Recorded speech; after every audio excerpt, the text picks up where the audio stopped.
Dear student, last lecture I have explained you journal entries, all the journal entries except goodwill. Goodwill का journal entry मैंने आपको नहीं कराया था, right? I hope that you have learned all journal entries. आपने पूरा journal entry की पढ़ाई कर ली हुई है, ठीक है? So today I will start with treatment of goodwill on dissolution. Dissolution पे अगर goodwill है, there is no need to give a special treatment to goodwill. In case dissolution, it should be treated as any other asset. If it already appears in the book, it will be transferred like all other asset to the debit side of realization account. If it does not appear, there is no question of transfer on sale. Their amount actually received will be debited to cash bank account and credited to realization account. Right? So, if goodwill account appears in the balance sheet, अगर goodwill account balance sheet में दिया हुआ है, तो जैसा हम सब ऐसे ट्रांसफ़र करते हैं, चाहे स्टॉक हो, चाहे डेटर हो, चाहे फर्नीचर हो, लैंड एंड बिल्डिंग हो, उसी तरह हमको गुडविल को भी ट्रांसफ़र करना पड़ता है, right? That is realisation account debit to goodwill account and narration will be being goodwill transfer. Okay, and if goodwill is realise on dissolution, again I am saying realise का मतलब क्या होता है? सोल्ड, यानी बेच दिया. So entry will be same, cash bank account debit to realisation, और narration क्या रहेगा? Being goodwill realise. Okay, then ये क्या था? If goodwill account appears in the balance sheet, अगर बैलेंस शीट में अपीयर है, अगर दिया हुआ है. And if goodwill account does not appear in the balance sheet, then when goodwill account does not appear in the balance sheet, there is no question of transfer. Transfer का कोई question ही नहीं होता, because balance sheet में नहीं दिया. But on the sale of amount is actually receive, the entry will be again same entry आ जाएगा. Realise हुआ है, बराबर, लेकिन वो ट्रांसफर वाली एंट्री नहीं आएगी. अगर रियलाइज दिया हुआ है तो आएगा cash bank account debit to realisation account. Okay, and narration will be being goodwill realise. Second, if a partner purchase goodwill, अगर गुडविल को परचेज कर रहा है, ओके, कौन परचेज कर रहा है? पार्टनर. तो partner capital account will be debited, और अगर करंट अकाउंट दिया है तो will be debited to realisation account, being goodwill purchase by a partner. एक अमाउंट आपका डेबिट साइड रहेगा और एक अमाउंट आपका क्रेडिट साइड रहेगा, राइट? नाउ जिस तरह मैंने आपको जर्नल एंट्री कराया था, उसी के बेस पे आपका ये क्या है? आपका ये लेजर है, ठीक है?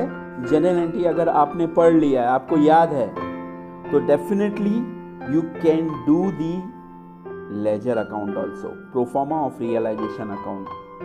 सो रियलाइजेशन अकाउंट इन दैट, देखिए आपके डेबिट साइड में और क्रेडिट साइड में, डेबिट साइड में मैंने क्या बताया था? एसेट ट्रांसफर होता है, तो क्या आ गया? Realisation account debit, see here it is given, realisation account debit to sundry asset, जितने भी एसेट्स है, और वो भी कौन सी वैल्यू आएगी? बुक वैल्यू की. Book value, book value means what?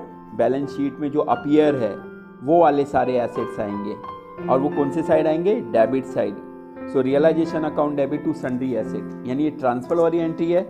उसी तरह जैसा एसेट ट्रांसफर होता है, उसी तरह लायबिलिटीज ट्रांसफर होता है, वो आपके क्रेडिट साइड में आता है बाय सन्ड्री लायबिलिटीज. अब लायबिलिटीज में जो भी रहे, partners capital reserve, accumulated profit loss, partners, okay, creditors, bills payable, वो सब इसमें आएगा. अभी कहाँ से आएगा? Book value. Again I am saying, जो ट्रांसफर वाली एंट्री है वो बुक वैल्यू ही रहेगी, बैलेंस शीट वाला जो रहेगा. Okay, then to provision any liabilities account, right? और प्रोविजंस क्या है इसमें? जैसे reserve for discount on creditor, और ये भी कौन सा लेना है? Book value, right? अभी आपके क्रेडिट साइड में क्या है? By provision of on any assets account, that is RDD. ये आपको आरडीडी जो होता है बुक वैल्यू आएगा क्रेडिट साइड में, राइट। नेक्स्ट डेबिट साइड में अगेन अभी हम पे कर रहे हैं, जैसा मैंने आपको जनरल एंट्री में बताया था कि जब हम पे करते हैं, बराबर, तो एंट्री क्या थी, realisation account debit to cash और बैंक, यानी लायबिलिटी जो हमने लिया था, उधारी जो हमने लिया था, क्रेडिटर, बिल्स पेबल, वो हम पे कर रहे हैं, राइट। और वो कौन सी वैल्यू रहेगी, एग्रीड वैल्यू। एग्रीड वैल्यू का मतलब क्या होता है, एडजस्टमेंट में अगर दिया रहेगा तो हमको एग्रीड वैल्यू लेना है, otherwise if in adjustment it is not given then we have to take book value. अगर एडजस्टमेंट में नहीं दिया हुआ है तो हम लोग बुक वैल्यू में लेंगे, राइट। उसी तरह यहाँ पे आता है by cash bank account. By cash bank account means what, sold किया हुआ है, रियलाइज हुआ है, एसेट रियलाइज हुआ है, इसके लिए यहाँ पे लिखा हुआ है बाय कैश और bank. In bracket what they have given, received amount on realisation of asset. और ये कौन सी वैल्यू आएगी, रियलाइज, यानी एडजस्टमेंट वाली वैल्यू आएगी, आप भूलना नहीं, okay. Then next unrecorded liabilities, अगर जो है जो रिकॉर्ड नहीं है उसमें भी हम क्या पे कर रहे हैं, बिकॉज लायबिलिटी हमको पे करना है, तो realisation account debit to cash और bank, payment of unrecorded liability. Then again they have given by cash और bank, receive amount from unrecorded asset. जिस तरह अनरिकॉर्डेड लायबिलिटीज होता है उसी तरह हमारा अनरिकॉर्डेड एसेट्स भी होता है, right. So what you will write, by cash और बैंक। ये एक्चुअल वैल्यू, कौन सा लिखना है, actual value. Then next is what, again payment of dissolution और रियलाइजेशन एक्सपेंसेस यू कैन से।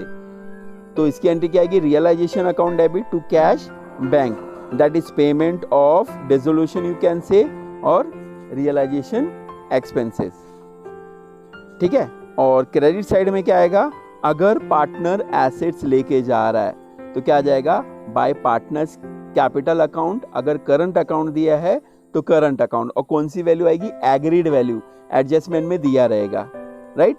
ब्रैकेट में क्या लिखा हुआ है देखिए, any asset taken over by partner recorded और अनरिकॉर्डेड, या तो रिकॉर्ड रहेगा या तो अनरिकॉर्डेड रहेगा, ओके। जिस तरह एसेट लेके जाते हैं तो क्रेडिट साइड में आ गया, उसी तरह अगर लायबिलिटीज लेके जा रहे हैं तो डेबिट साइड में आ जाएगा, realisation account debit to partners capital account और करंट अकाउंट। ये भी कौन सी वैल्यू रहेगी, एग्रीड वैल्यू, यानी आपको एडजस्टमेंट में दिया रहेगा। In bracket what they have given, any liability taken over by partner, उसमें एसेट्स आ क्रेडिट साइड में और यहाँ पे आपको लायबिलिटीज रहेगा, राइट।